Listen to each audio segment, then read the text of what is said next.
The garage smelled like oil, rust, and survival. And in the corner, a little girl who could fix engines better than most men, but couldn't fix her own broken life.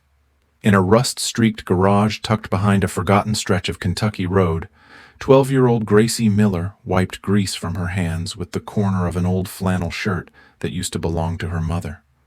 The sun was barely up, but she'd already diagnosed a busted carburetor, soldered a cracked wire casing, and scribbled engine notes in the back of a torn school notebook. She worked alone, fast and focused, not because she wanted to, but because she had to. Her mother had been in a coma for 3 months, and Gracie, undocumented and invisible, lived in the shadows of a town too busy to notice a girl fixing motorcycles better than most grown men. The garage wasn't just where she worked, it was home. Her mattress was a pile of blankets behind a rusted shelf. Her dinner was usually instant noodles cooked over a radiator. And still, every night she left the porch light on just in case her mother woke up and found her way back. What Gracie didn't know was that fate was about to roll in on 2 wheels inked in silence, regret, and the low rumble of a broken man searching for a reason to stay. The engine coughed like an old man in winter as the biker rolled in, tires crunching over gravel sunken into dirt. The garage was a squat, rust-rimmed structure on the outskirts of a Kentucky town nobody ever passed through on purpose. It was the kind of place where the trees leaned tiredly, the air smelled of oil and regret, and people who ended up here usually didn't want to be found. He killed the ignition. With a flick of his gloved hand, pulled off the helmet, and swung one heavy boot to the ground. Dust swirled around him as if unsure whether to welcome or avoid him. He was tall, though time had carved a permanent bend in his shoulders, and broad in the way that made strangers keep a polite distance. The sun caught the edge of his mirrored sunglasses, revealing nothing but steel and silence. His hair was long, dark, tied back in a low, sloppy knot that matched the rough line of his jaw. Old scars crisscrossed his forearms like faded road maps. Tattoos peeked from under his sleeves, ghosted with age and ink that had bled a little too deep. He wore black, blacker than the road behind him. Faded denim, cracked leather boots that had chewed through miles of asphalt and still weren't done. He moved like someone who used to move faster, used to hit harder, but had learned to slow down so his past wouldn't catch him. The sign above the garage door had long since lost half its letters. One flickering light bulb buzzed overhead, drawing no customers and no comfort. Still the man walked forward, pushing his sputtering motorcycle with the kind of reluctant care you might offer to a dying dog, part pity, part guilt. The bike had seen better days just like him. Rust hugged the gas tank.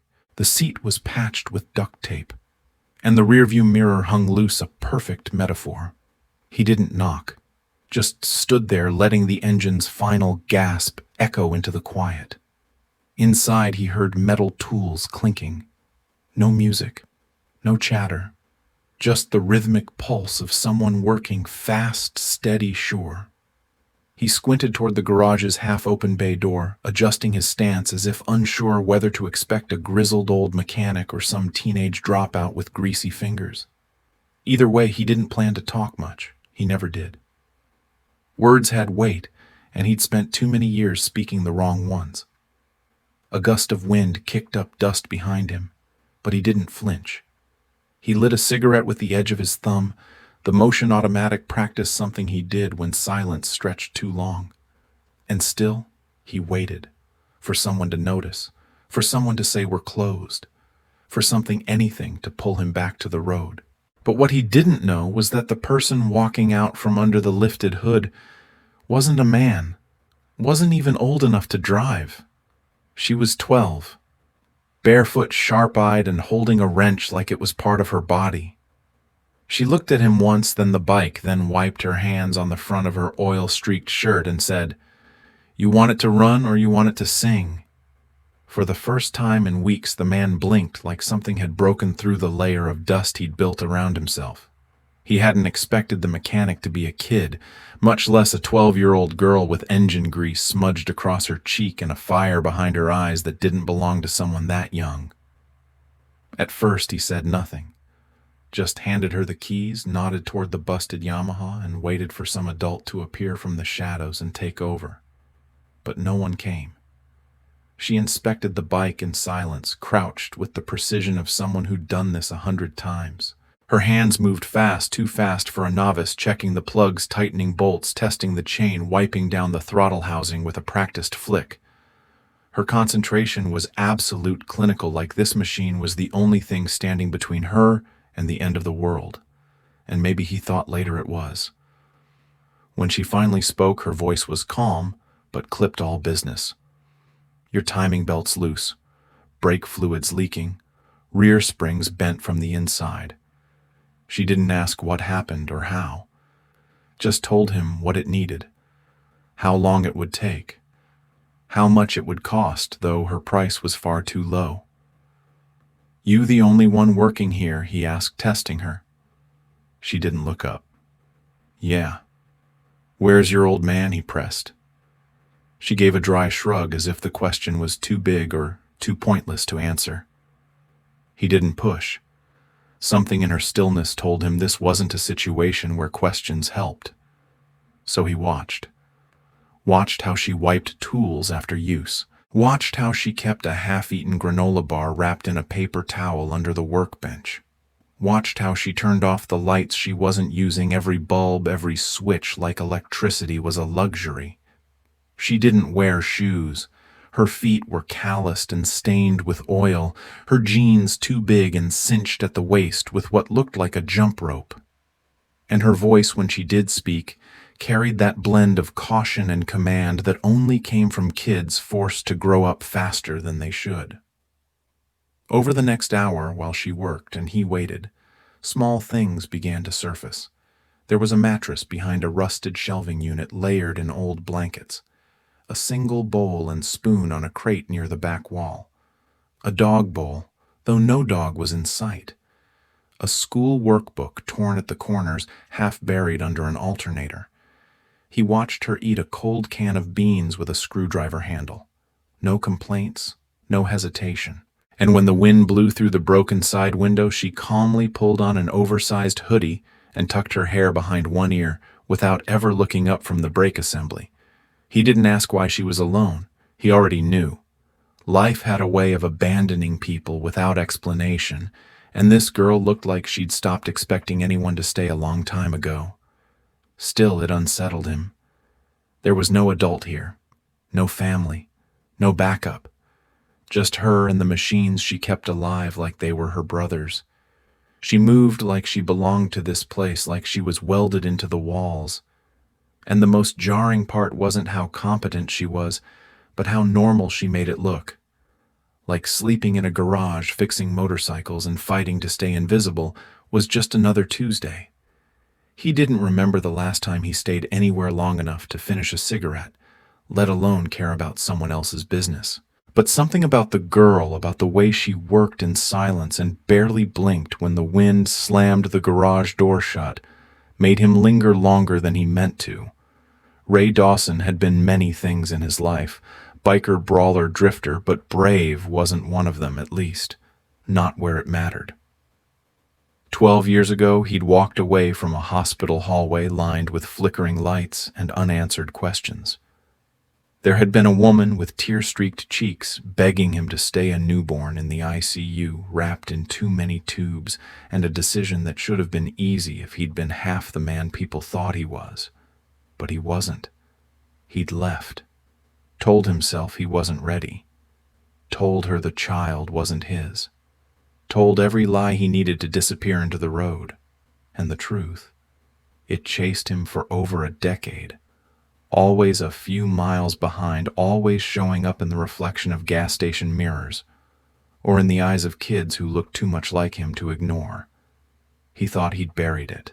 Then came this girl. This barefoot mechanic who looked nothing like the child he never held, but still managed to make his chest clench in the same painful, unfamiliar way.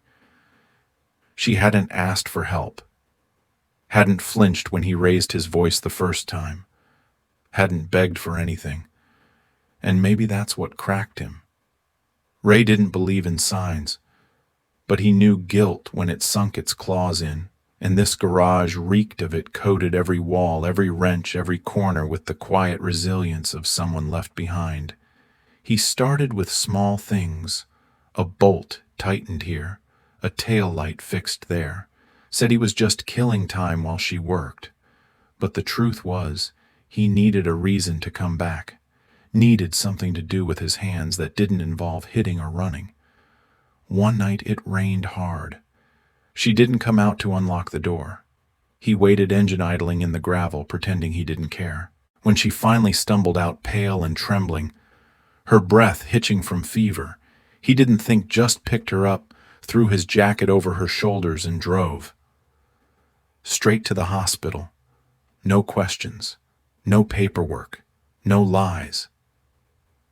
It was the first time he'd stepped into a hospital since that night 12 years ago. The smell hit him like a punch bleach and memory and everything he thought he'd forgotten.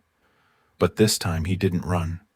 He filled out the forms, paid with cash, sat in the corner while she slept under a thin blanket of fee in her arm, her face finally soft with exhaustion. And when the nurse asked if he was her father, he didn't correct her. Just nodded once, slow and silent, and stayed through the night. It wasn't redemption. Not yet. But it was the first right thing he'd done in a long, long time. Gracie Miller was 12 years old, though if you asked the man in the leather jacket watching her from the garage entrance, he might have guessed 15 based on the way she moved, deliberate, unsmiling, always 2 steps ahead of what needed fixing. But then she turned toward the light and he saw it. The unmistakable softness of a face not yet shaped by time, still caught somewhere between a child's innocence and a fighter's fatigue. 12. Just 12. But the name Gracie Miller was already worn into the side of a battered red toolbox, scrawled in black permanent marker like a brand she gave herself. She didn't wear it like a kid. She wore it like someone who had no one left to say her name out loud. Her frame was small, wiry, all elbows and defiance. Her hair, the color of old copper wire, was tied in a messy knot to keep it away from her eyes. Those stray strands always escaped and curled with sweat and dust across her forehead. She wore a long-sleeved t-shirt stained with oil and sun-faded beyond its original color, tucked into jeans, 2 sizes too big and cinched at the waist with a broken bungee cord. Her boots didn't match. One was a steel-toe work boot, the other a cracked Converse high top held together with black electrical tape. Her voice, when she used it, was low and dry, the kind of voice that didn't ask for attention, but earned it anyway. Gracie didn't smile often, but when she did, it was brief and tight-lipped, like a secret she'd accidentally let slip. She smelled like gasoline rust and pine needles, the kind of scent you carried when you'd been living among machines longer than people. But under the grit and sweat, there was a discipline to her, an engineer's precision hiding in a child's body. She kept her tools clean, her workspace tighter than any adult mechanic Ray had ever met. She labeled everything with masking tape and scribbled torque values in the margins of old math notebooks. There was a coffee can on the counter, marked tires or tuna, and every time she finished a job, she counted the bills one by one, folded them into thirds, and slid them into that can, like it was a bank vault. She didn't talk about school, didn't talk about friends, didn't talk about the mother Ray knew had to be somewhere in this story, if only by absence. What she did talk about when she spoke at all was compression ratios, spark plugs, thermal expansion, things that made her eyes flicker in a way that no toy or candy bar ever could. She worked not like someone with a hobby, but like someone with a purpose. Every bolt she tightened was a decision. Every engine she revived was a small refusal to give up. And there was a stillness about her even when she moved, like she'd learned early that the world doesn't slow down just because you're small, and if you want to survive, you better start swinging before it notices how young you are. Gracie Miller wasn't just a girl in a garage.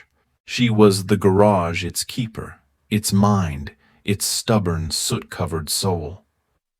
Gracie Miller balanced two worlds with the kind of quiet precision most adults couldn't manage on their best day.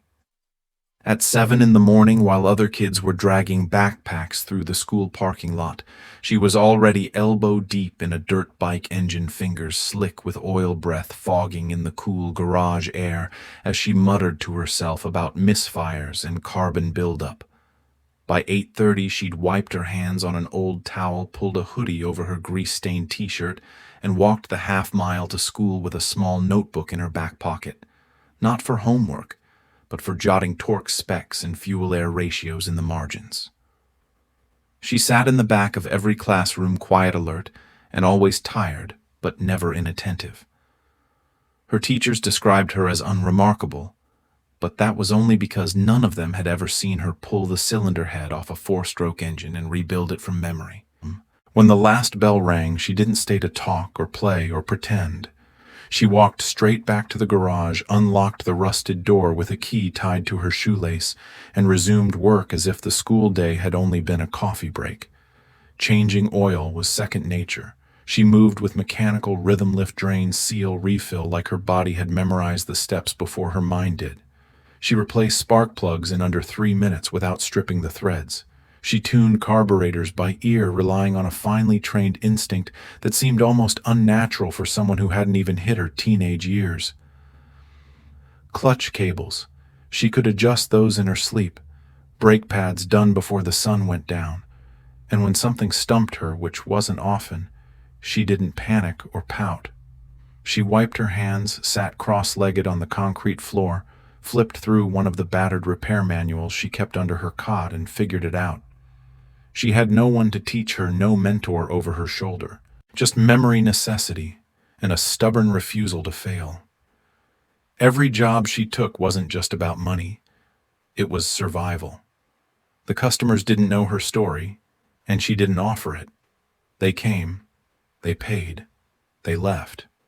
Some grumbled about her age, but most came back after realizing their bikes ran smoother after Gracie's touch than any shop in town. She wasn't just good for a kid. She was good, period. And deep down, maybe that was what kept her going. Not praise, not pride, but the quiet knowledge that every engine she fixed meant one more day she could stay afloat on her own terms. For the past 3 months, Gracie Miller had been living like a ghost in plain sight, slipping between school hallways and garage shadows, answering to no one, belonging nowhere. Her mother had been in a coma since the night the fever spiked, and the ambulance doors slammed shut behind them, and Gracie had refused to leave the hospital until the nurses forced her out. They told her someone from Child Services would come.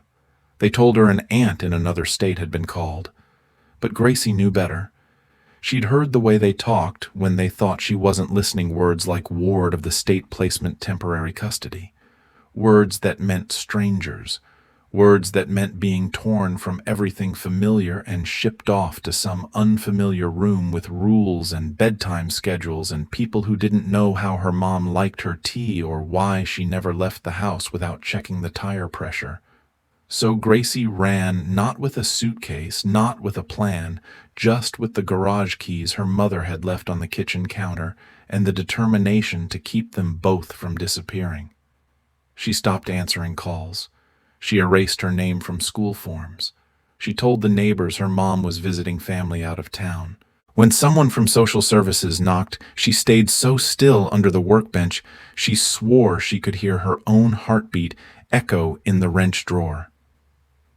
Every day became a quiet negotiation between visibility and survival. She woke up early to avoid questions. She avoided crowds, avoided eye contact, avoided anyone who might recognize that she was, by all technical definitions, a child living alone. But she didn't see it that way. To her, this wasn't abandonment, it was strategy. She paid bills with the cash she earned, fixing motorcycles. She rationed food and electricity with the discipline of someone twice her age. She washed her clothes in a plastic tub behind the garage and hung them under the eaves to dry. And every few days she snuck into the hospital waiting room, sat there in silence for a few stolen minutes, then slipped back out before anyone could notice. The worst part wasn't the hunger or the cold or even the loneliness. It was the waiting, the not knowing. The way every sunrise might be the one where someone found her, or worse, the one where no one did. And still she stayed, because as long as she kept the garage running, as long as she kept her mother's name on the mailbox, Gracie could pretend they hadn't lost everything, at least not yet. The words came out quietly, almost like an afterthought, but they hung in the air with the weight of a life built entirely on sacrifice. "If I go," Gracie said, not looking up from the carburetor she was adjusting, "then she goes too." Ray had asked her something simple, something any normal kid wouldn't hesitate to answer. He'd asked where her family was, who was taking care of her, if there was someone who knew she was sleeping in a garage and eating canned beans cold. But Gracie didn't answer right away. She just tightened a bolt, wiped her hand on her jeans, and let silence fill the space between them. Then came those 10 words. Soft, firm, final. Not a plea, not self-pity. A fact, one she had already accepted. In her mind, it wasn't even a question of survival. It was simple math. If she gave up, if she let herself be taken away, folded into the system, forgotten in some stranger's living room, then her mother, lying in a hospital bed with tubes in her arms and a machine breathing for her, would truly be alone. And that wasn't an option. Because even if her mother couldn't open her eyes, even if the doctors whispered timelines and prognoses behind closed doors, Gracie believed she could still feel her, still know she hadn't been abandoned. And so Gracie stayed, dirty, exhausted, terrified some nights, but rooted like a tree that had decided it would rather crack in a storm than bend. That single sentence revealed everything Ray hadn't known how to ask. It explained why she worked like she was racing a clock, why she never took a day off, why every dollar earned went into a jar marked Mom. It explained why she never cried, never panicked, never begged. Because this wasn't about fear. It was about devotion, about holding on to the only person in the world who had ever held on to her. Ray didn't say anything in response. What could he say? He just stood there, cigarette long dead between his fingers, staring at a kid who had no business carrying that kind of weight on her shoulders, but did it anyway without complaint. And for the first time in years, he felt something in his chest shift, not guilt, not pity, but the heavy, slow ache of recognition. Because once, long ago, he'd had someone worth staying for, and he hadn't. But this girl was choosing to stay every single day, no matter what it cost her. Ray Dawson was the kind of man who drew attention without asking for it, a shadow cut from leather, and silence stitched together by the road and held in place by things he never talked about. He was in his early 40s, though. Years on the highway had weathered his skin like old canvas, and the lines around his mouth suggested more fights lost than won. His hair was long, dark, streaked with silver, and always tied low at the base of his neck, like a soldier refusing to retire his uniform. A thick scar split his left eyebrow. Another ran from the base of his thumb up into his sleeve, and one jagged line peeked out from his collarbone when the shirt collar dipped low. They weren't tattoos meant to impress, they were reminders etched by blade asphalt in consequence. He wore the same black denim vest year-round, patched with faded club insignias he never explained, over shirts that smelled like oil and regret. His boots were heavy and loud, worn down at the heels from thousands of miles that he never spoke of, and his gloves, fingerless and cracked, clung to him like habits too old to break. People in town didn't know much about him, only that he kept to himself and rode a bike that growled louder than most trucks. He didn't wave at neighbors, didn't stop for small talk, didn't laugh at the diner when the waitresses told jokes. He came in late, ordered black coffee with no sugar, and left before anyone could ask his name. He was the kind of man who didn't make eye contact unless you gave him a reason. When he spoke, which was rare, his voice was low, rough, like gravel under boots, and always direct, never more words than necessary, never softer than needed. Most people figured he was just another drifter with too many stories and too few people left who cared to hear them. But those who looked closer noticed things: the way he parked far from other bikes, the way he always faced the exit, the way he never touched alcohol, even when others offered, and how his knuckles tensed slightly every time a siren wailed in the distance. There was a restlessness in him, not the loud kind, but the quiet, dangerous kind, the kind that builds in silence and never really leaves. Underneath his hard shell, though, there was something else. Not softness exactly, but gravity. He wasn't cruel. He wasn't careless. Just a man who had once cared too deeply, lost too much, and learned the hard way that distance felt safer than attachment. And yet, as he stood in the dusty garage, watching a barefoot 12-year-old girl rebuild an engine with the focus of a surgeon, something unfamiliar stirred beneath the surface, something he thought he'd buried with the past. Ray Dawson stood at the threshold of the garage, his shadow cutting across the cracked concrete floor as he took one long look around the space that smelled of oil rust and sun-baked rubber. His bike sputtered behind him, coughing smoke from the tailpipe like a tired animal. He hadn't meant to be short, but old habits didn't die quietly. He squinted into the gloom, voice low and flat, and said, "Get the lead mechanic."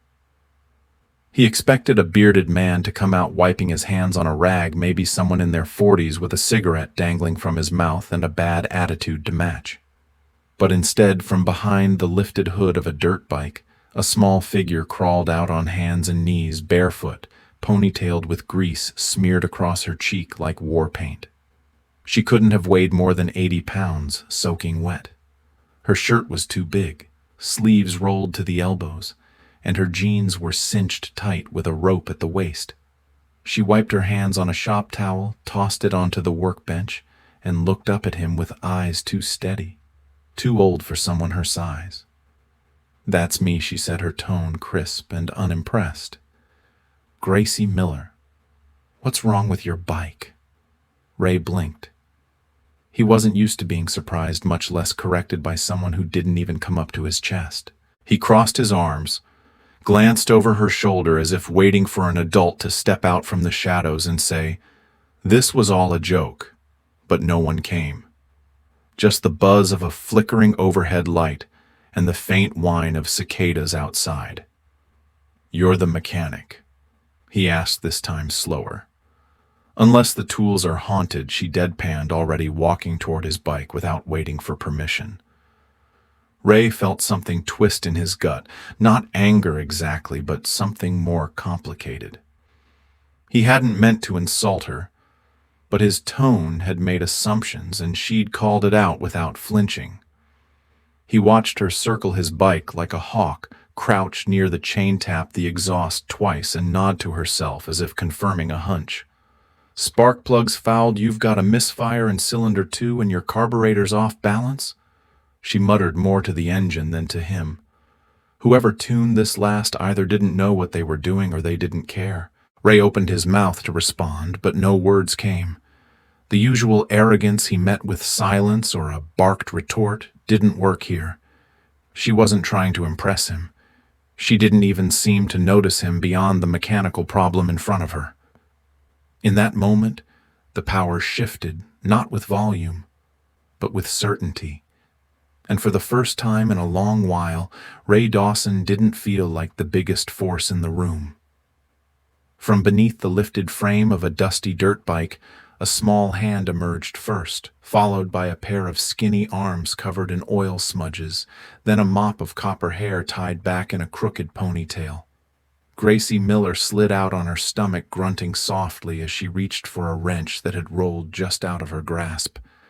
Her fingers closed around it with practiced ease, and she rose to her feet in one fluid motion, brushing gravel and flecks of rust from her jeans without looking up. Only when Ray Dawson cleared his throat did she finally glance toward him. He was standing there tall and grizzled, a frown carved deep into his weathered face, arms crossed and shoulders stiff like he expected trouble from someone behind her. Goito chinj ra, he'd said in that low, unimpressed tone, the kind that always assumed, the kind Gracie had heard before at gas stations, hardware stores, in the voices of men who saw her size, her age, her gender, and made decisions before she even opened her mouth.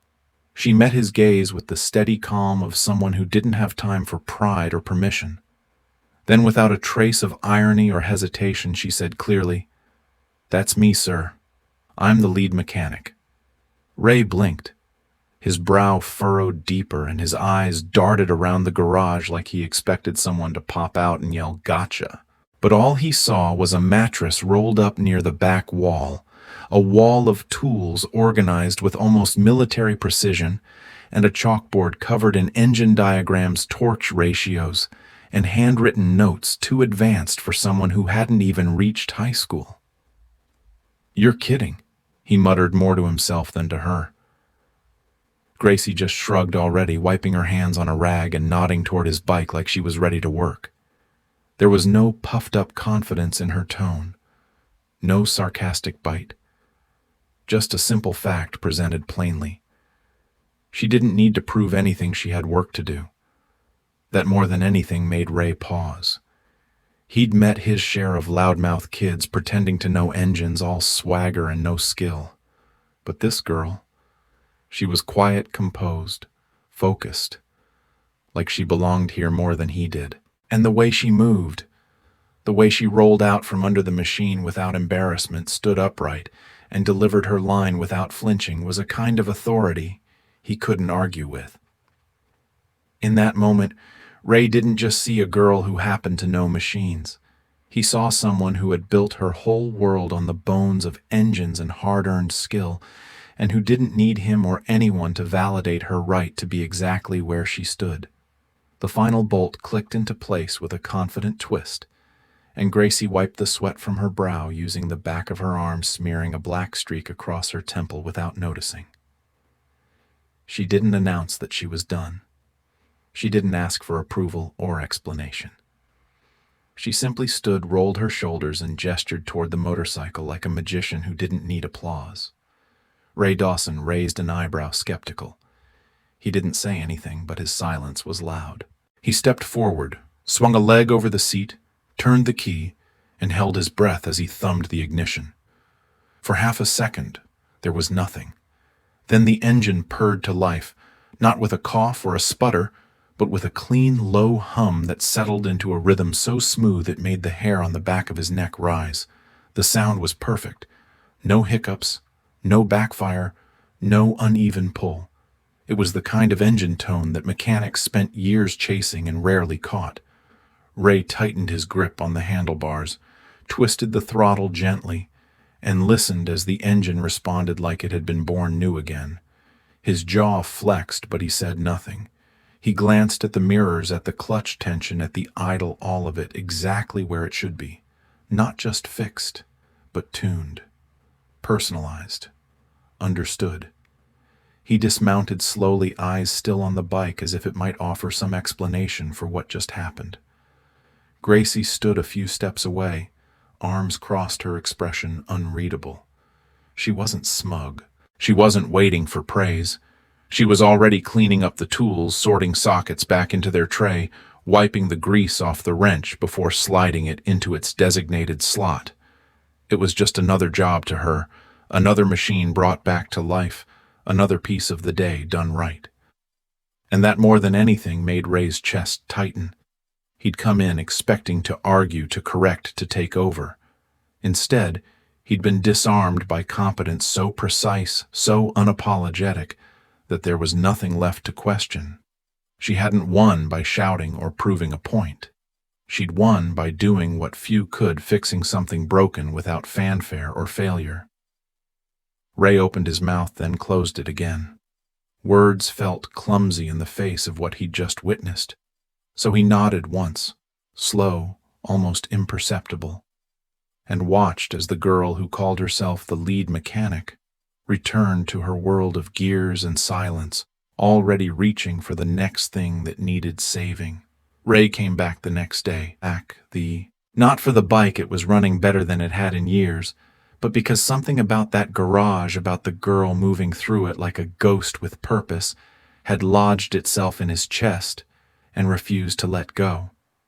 He told himself it was nothing, that he was just checking to make sure she hadn't botched the tune-up or missed a detail. But when he pulled up engine low and steady and saw her sitting cross-legged on the floor eating cold instant noodles straight from the cup with a bent screwdriver, he realized it had nothing to do with machines. It was the noodles. The way she didn't flinch when he arrived, didn't smile or scowl or shift her posture, just kept eating with the quiet resolve of someone who'd gone too long pretending hunger was normal.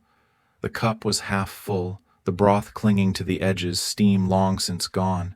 She blew on it anyway out of habit, not heat.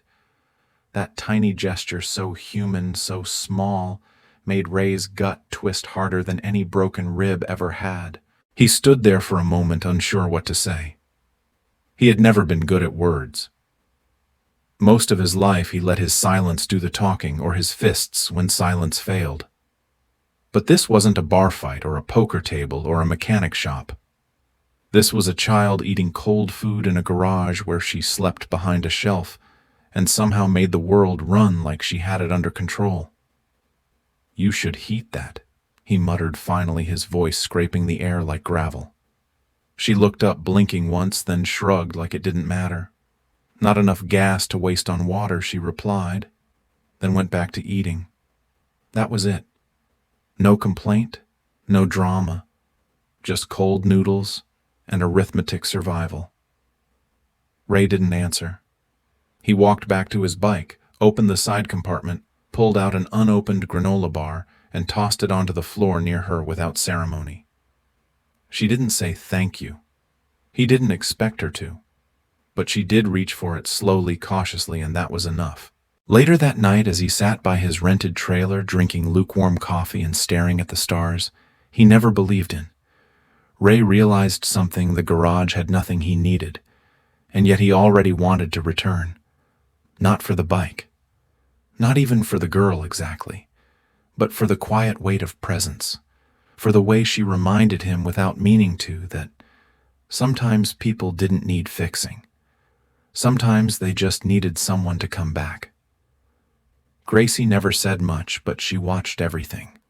She noticed how Ray always rolled his shoulder before sitting, like an old injury still haunted the joint. She noticed how he never finished his coffee, how he flinched not visibly but inwardly whenever a siren passed by. She noticed how his hands, though calloused and strong, sometimes trembled, just slightly, when they were still too long. So she started leaving small things out. Not directly, never handed to him, that would have made it awkward. Instead, she'd set a dented thermos near the workbench, steam rising faintly from the lid. He never asked for it, but she noticed he drank every drop. She began warming extra rice in an old saucepan, covering it with a cracked plate to keep it from drying out. When Ray showed up late one evening with rain dripping from his sleeves, she casually slid a tin bowl across the table without looking up. "It's not much," she said, her voice steady, "but it's warm." And that was that. No grand gesture, just a quiet offering. The blanket came next. One night the garage was colder than usual, and Ray had dozed off in the corner chair, arms crossed, head tilted back. Gracie didn't wake him. She didn't speak. She just pulled a faded, threadbare quilt from behind the shelf one her mom used to keep in the car trunk for emergencies and draped it over his lap. He stirred but didn't open his eyes. The next morning he folded it neatly and placed it on the chair without a word. That became a pattern. A quiet ritual of noticing and responding, not out of obligation, but out of understanding. Gracie didn't know much about Ray's past, but she didn't need to. She could see it in the way he lingered too long without admitting he was staying, in the way he fixed small things around the garage without being asked: the leaky faucet, the loose hinge, the light that buzzed too loud. Her care didn't come in speeches or advice. It came in warm rice, boiling water, and extra pair of gloves left beside the door. And slowly, without either of them acknowledging it, the space between them began to soften, not with sentiment, but with shared silence, with the comfort of presence. Gracie had learned early that people leave when you ask too much. So instead, she gave without asking. And in return, Ray began showing up without needing a reason. Ray never said it out loud, never told Gracie she shouldn't be living alone, never admitted that seeing her curl up behind a shelf with nothing but a thin blanket made something in his chest twist the wrong way. Instead, he picked up a screwdriver. That's how Ray spoke in tools and time and quiet fixes and unasked for upgrades. One afternoon after she'd gone to school and the garage was empty except for the smell of rubber and dust, he climbed up on a rusted ladder and replaced the flickering fluorescent light above her workbench. He didn't ask if it bothered her. He just knew. That buzzing the way it blinked every few seconds, it would drive anyone crazy, especially someone who worked in silence. The new bulb was soft but steady, casting a clean white glow that didn't hum like a hornet's nest. A few days later, he noticed the back corner of the garage didn't latch right. The wind kept pushing it open, cold air sneaking in at night. So he reinforced the hinges with steel brackets screwed in a heavy-duty slide bolt and added foam insulation to the edges. She didn't mention it, but she stopped wearing her hoodie to bed after that. Then came the camera. Ray didn't trust people. Not after the things he'd seen, the things he'd done. And especially not with a 12-year-old girl sleeping alone, surrounded by expensive tools and no locks worth a damn. He didn't ask for permission. He just mounted a small, motion-sensitive camera above the garage door, hidden beneath the overhang. It sent footage to an old burner phone he rarely used, one he now checked every night before going to bed. If anything moved near the entrance after midnight, he'd know. He also added a motion light above the entryway, just enough to scare off anyone creeping around after dark. He didn't explain why, just said power bill won't go up much and left it at that. Every nail he hammered, every bolt he tightened, was a kind of apology for being late, for not showing up sooner, for the ways he'd failed in the past that he couldn't fix now. Gracie never asked why he was doing it, and Ray never offered a reason. But one evening, as she stood in the doorway and flipped the switch to see the new light shine steady across her tools, she said softly, "Thanks." He just nodded, wiped his hands on a rag, and kept working. It wasn't love in the way most people recognized it, but in the language of the broken, of the ones who had learned to stay quiet and show up. It was loud enough. They never talked about it, about why Ray kept coming back, about why Gracie always left the garage door unlocked after sunset, or why his boots were always the first sound she heard in the mornings before school. There were no questions asked and no promises made. But somewhere between the hum of the repaired light fixture and the steam rising from mismatched mugs of instant coffee, a kind of understanding settled between them. It was never spoken aloud. That wasn't how either of them worked. Ray had spent most of his life building walls out of silence, and Gracie had learned early that words didn't make people stay. But actions did. So they moved around each other like people used to being alone, slowly learning how not to be. He'd replace a frayed extension cord without saying a word. She'd boil an extra egg and quietly set it on the edge of his plate. He'd fix the hinge on her locker at school when no one was watching. She'd leave a folded sweatshirt on the chair he always slept in just in case. Every gesture was a sentence left unspoken. Every shared glance was a line in a story neither of them had the vocabulary to tell.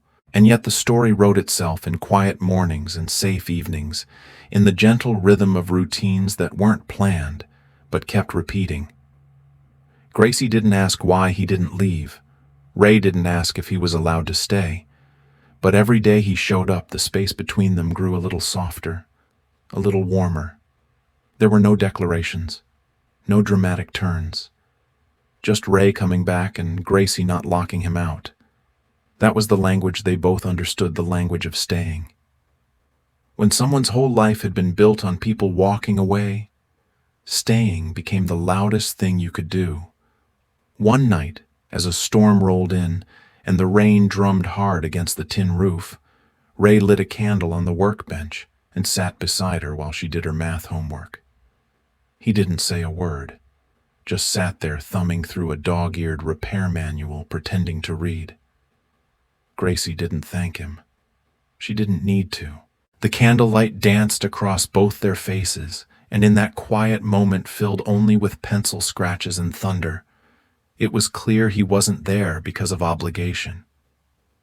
He was there because something in this broken, oil-stained corner of the world felt like a place worth returning to. And she didn't send him away because in her own way, she'd decided he'd earned the right to stay. Travis Boone showed up on a Wednesday unannounced, wearing a pressed shirt too clean for this town and a smile too sharp to trust. He stepped out of a rental car with New York plates, his shoes polished, his hair slicked back like he hadn't touched a wrench in his life. The sun bounced off the hood of the car, but he didn't flinch.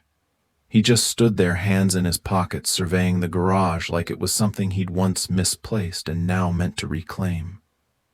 Gracie was changing a tire when she saw him, hands black with grease, strands of hair stuck to her cheek with sweat. She didn't recognize him. Not at first. He looked like someone who belonged in courtrooms, not carburetors. But then he spoke smooth, low, rehearsed. "This is Boone's garage, right?" he asked, though he already knew the answer. Ray came out from the side door, wiping his hands, his eyes narrowing instantly. Something about the man set off alarms he hadn't heard in years. "Who's asking?" Ray said. Travis offered a too-quick grin, then reached into his coat pocket and pulled out a folder. "Legal documents, deeds, proof. Name's Travis Boone," he said. "This place used to belong to my family, and as of last week the paperwork's clean. I'm here to sell." Gracie froze. Boone. The name clanged in her head like a wrench hitting concrete. She'd seen it before in old mail addressed to her mom, in faded paperwork buried in drawers she wasn't supposed to open. Ray said nothing, but his fists clenched by his sides.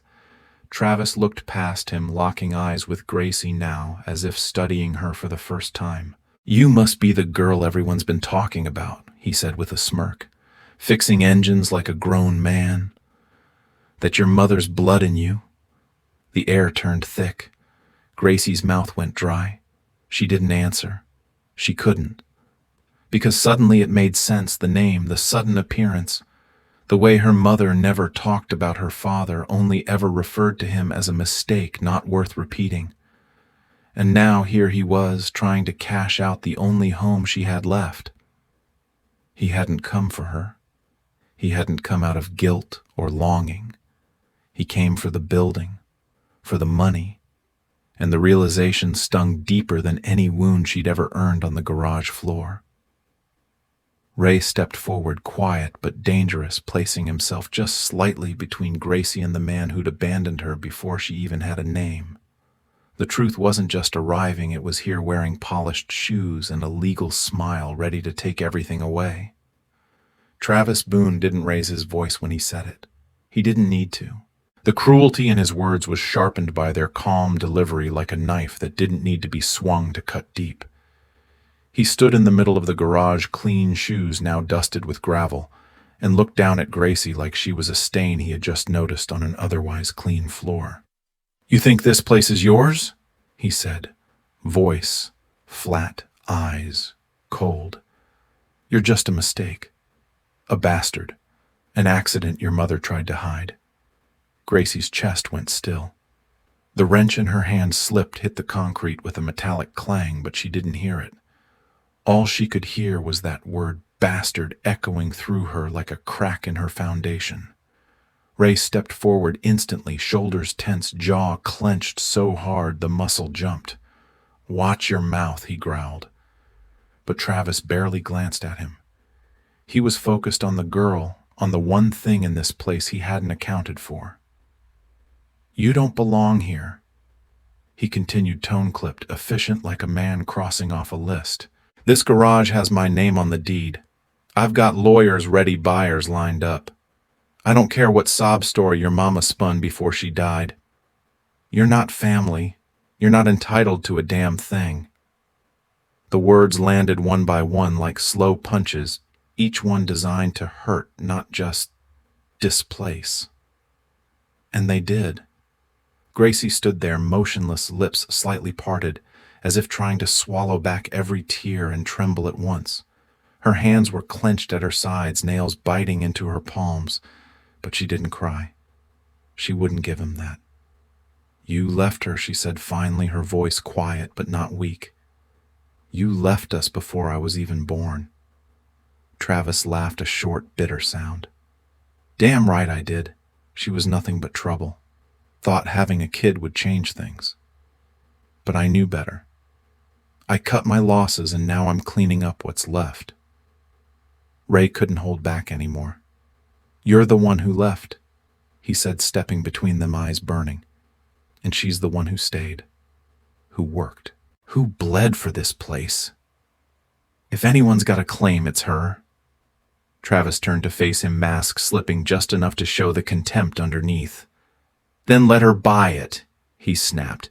"If she's such a damn mechanic, let her come up with the cash." And just like that, the truth was laid bare. Travis wasn't here for reconciliation or truth. He was here for profit, power, and pride. And if he had to tear down a 12-year-old girl to get it, he wouldn't blink twice. Ray didn't think. He just moved. 1 second, Travis's words were still hanging in the air like smoke after a fire, ugly, poisonous, meant to burn, and the next Ray was standing squarely between him and Gracie. His boots planted hard on the concrete, his arms loose but ready. There was no ceremony, no warning, no speech. He didn't turn to ask Gracie if she was okay. He didn't try to calm her or offer comfort with words. That wasn't his way. Instead, he did the only thing his body had been trained to do after years of regret and silence. He put himself in the way. He became a wall, and it was enough. Gracie didn't flinch, didn't crumble, but the barely visible tension in her shoulders eased just enough when Ray stepped in front of her. She could breathe again, and that for him was all that mattered. Travis Boone raised an eyebrow, almost amused. "What's this?" he scoffed. "You playing daddy now?" Ray didn't respond. He didn't blink. He just stared him down with that heavy, quiet intensity that had once made grown men back out of bar fights before the first punch. He didn't need to be loud. The threat was in his stillness. "That girl's been living in a garage like a damn stray." Travis' continued, voice rising with frustration, masked as disbelief. "And you're standing here like you've got some right to protect her." Ray's jaw ticked. Slowly, he took one step closer, enough to make the space between them almost uncomfortable. "I protect what deserves protecting," he said, voice low and calm, the kind of calm that could turn dangerous in a breath. "And she's more family than you've ever been." Travis scoffed, shaking his head, but something in his eyes faltered. Maybe it was the certainty in Ray's voice. Maybe it was the look he'd seen in Gracie's eyes just moments before, the one that refused to break, even after all he'd said. Ray didn't move again. He didn't explain himself, didn't justify why he was there or how this oil-stained garage had somehow become a home. But in the way he stood, broad-shouldered, unshaken, immovable, he made something very clear. If Travis wanted to hurt that girl again, even with words, he'd have to go through him first. And even Travis Boone, polished shoes and legal papers in hand, could see there were some walls not worth crashing into. Ray's voice didn't rise when he said it, but the words landed like a hammer on steel, solid, final, echoing through the garage with a force no courtroom could match. Travis had been smirking, ready to toss another insult, already turning toward his car like the matter was settled, like he could walk back into Gracie's life just to rip it apart for profit, and then disappear again. But then Ray spoke, slow and deliberate, every syllable shaped by years of silence, guilt, and something new, something deeper than blood. "She doesn't need you to claim her," he said, locking eyes with Travis. You never earned that right, and she doesn't need your name, your money, or your shadow. He stepped forward once more, not to threaten, not to fight, but to draw a line that couldn't be crossed. You don't want to be her father, good. She's better off. Because from this day forward he paused, glancing over his shoulder just once, at the girl standing behind him, whose hands were still shaking, but whose spine was straight. She's mine. The words weren't performative. They weren't shouted for effect or softened for comfort. They were a vow, one spoken without ceremony, forged not from obligation, but from presence. Gracie said nothing. She didn't need to. In that moment, she didn't care that Ray wasn't. Her blood didn't care that he hadn't known her since birth, or that they hadn't shared a last name. What they had built quietly day after day, meal after meal, bolt after bolt, was stronger than any biology. It was chosen, earned. And in that instant, when Ray claimed her not as a favor, not as a rescue, but as his own, she knew he meant it in the only way that mattered, through action. Travis didn't know what to say. His face twisted, not in shame but in disbelief, like someone who couldn't grasp how he'd lost something he never intended to keep. "You think that makes you a father?" he sneered. Ray didn't blink. "No," he said simply.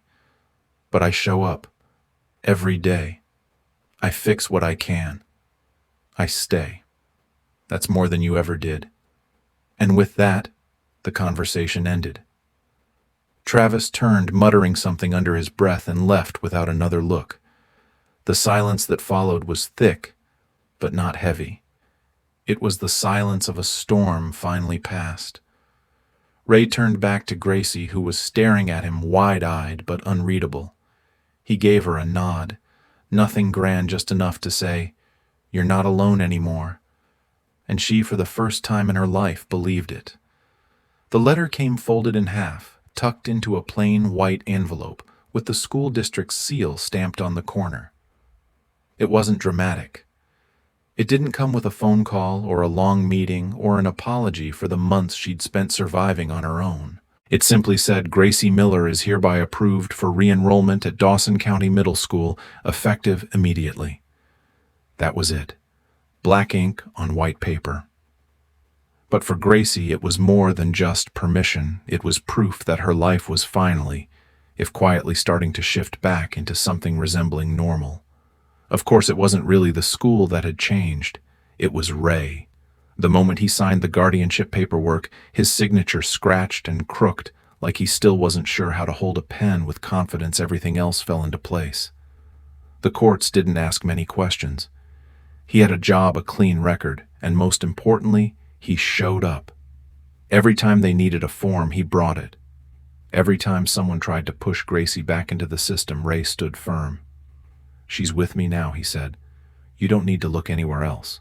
And for once, no one did.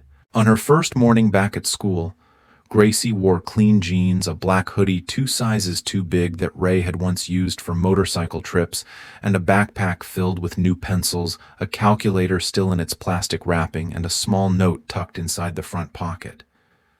She didn't find the note until lunch.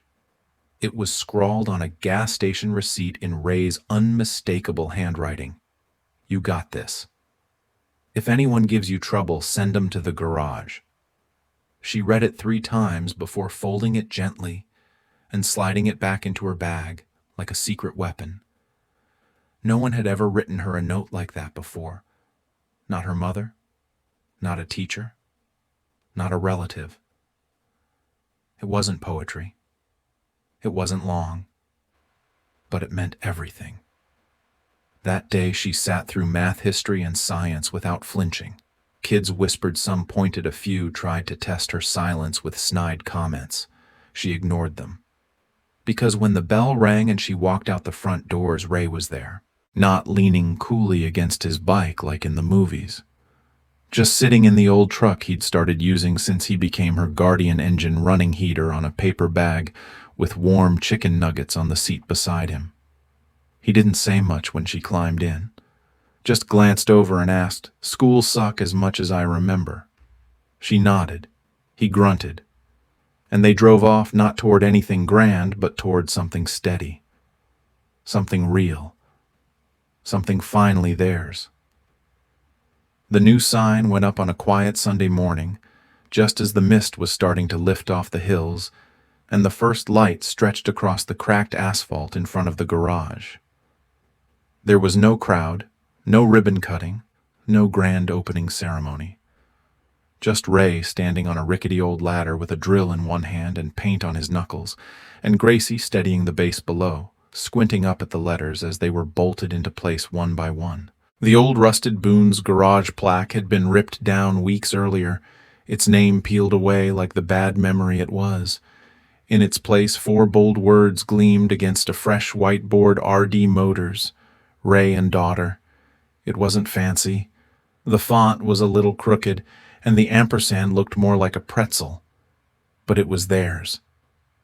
Gracie stared at it for a long time, the wrench in her hand forgotten her chest rising slowly as the letters sunk in.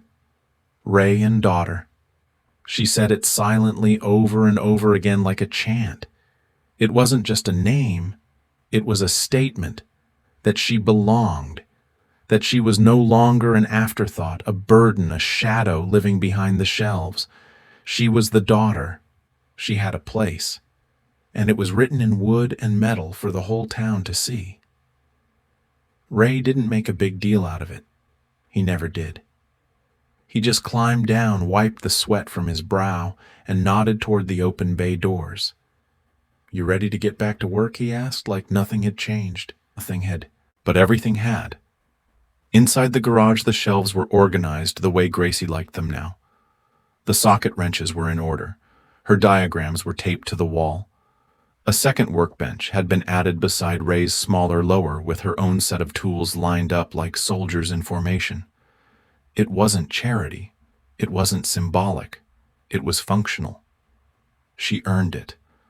They worked side by side that afternoon, not saying much, music playing softly from an old radio propped near the fan. Customers came and went. A few glanced at the new sign and did a double take. Most smiled. Some nodded. No one questioned it, because by now the town had seen what Ray and Gracie had become, not just mechanic and helper, not just man and girl, but father and daughter in the truest sense. Not by blood, but by choice, by time, by presence. The new name didn't erase the past, it rewrote the future. And every bolt they tightened, every engine they brought back to life beneath that new sign, was proof that something broken could still be rebuilt, stronger, louder, and more honest than ever before. It was almost midnight when Ray glanced at the clock and realized the garage had finally gone quiet. The tools had been put away, the workbenches cleared, and the radio turned off hours ago. Outside, the wind hummed against the metal siding, and inside, the only light still on was the warm amber bulb above Gracie's corner cot, the one he'd installed after realizing she hated sleeping in the dark. Not because she was scared, she'd insisted, but because in the dark, everything disappeared. The sound of her mother's breathing, the ticking of old machines, the promise that someone might still be there when she woke up. So he left the light on. Every night. And tonight was no different. Ray walked over quietly, boots barely making a sound on the concrete, and stopped at the edge of her makeshift bed tucked behind the old tool cabinet. She was already asleep, her arms curled tight against her chest, a smudge of grease still on her cheek, her knees poking out of the blanket like she'd forgotten to pull it up all the way. She slept like someone who wasn't used to safety, still half-curled like she might need to run. Ray reached down and gently adjusted the quilt over her, pulling it up past her shoulders, tucking it under her chin, like he'd seen in old movies but never tried himself. She stirred a little, not waking, just shifting her brow, relaxing the moment the weight of the blanket settled in. That was all it took. No words, no lullabies. Just warmth, and the quiet confirmation that someone was still watching. He stood there for a while longer, not really thinking, just letting the moment settle. She didn't know how many nights he checked on her like this. Didn't know that before he started leaving the light on, he used to sit awake listening for her breath to change, for any sign that she was dreaming badly or waking alone. Now it had become routine. She trusted the light would be there, trusted the blanket would be pulled up if it slipped, trusted that someone gave a damn. And Ray, in his own stubborn, silent way, had come to love this strange new ritual, not because it made him feel like a hero, but because it gave him something real, something grounded. He turned to leave, pausing only to glance back one last time.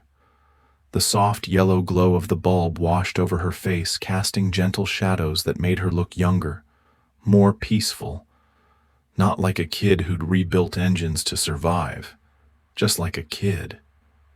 And in that moment, surrounded by the scent of old oil and cooling metal, Ray Dawson understood what it truly meant to be a father. It wasn't about biology or legacy or the right words. It was about staying, about showing up, about pulling the blanket up night after night without being asked. It was the simplest thing, and it meant everything. Family isn't always where we're born.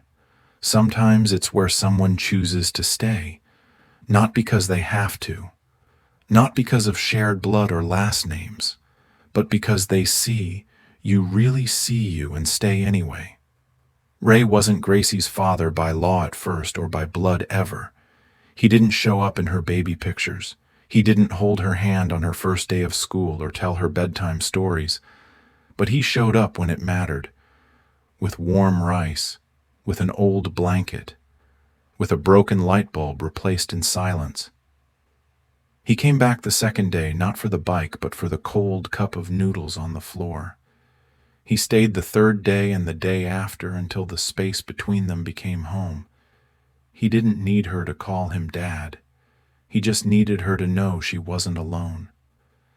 And maybe that's the most radical kind of love, the kind that doesn't announce itself but proves itself, with presence, with repair, with late-night drives and lights left on and hands that fix what the world has broken. Because sometimes the people who save us aren't the ones we expected. They're the ones who quietly decide, you're mine and I'm not leaving. Family isn't the place we start from. It's the place we build. And sometimes it begins in a garage with mismatched tools and two people learning how to belong to each other, one bolt, one meal, one silent gesture at a time. If you've ever had a Ray in your life, someone who stayed when it would have been easier to walk away, drop a heart in the comments. Tag them. Tell us what they did. Let's fill this space with stories of chosen family. And if this story touched something in you, save this video so you don't forget it. Comment your favorite moment, and hit follow for more stories that remind you what love really looks like. Because sometimes all it takes is one person who stays. And maybe that story starts with you.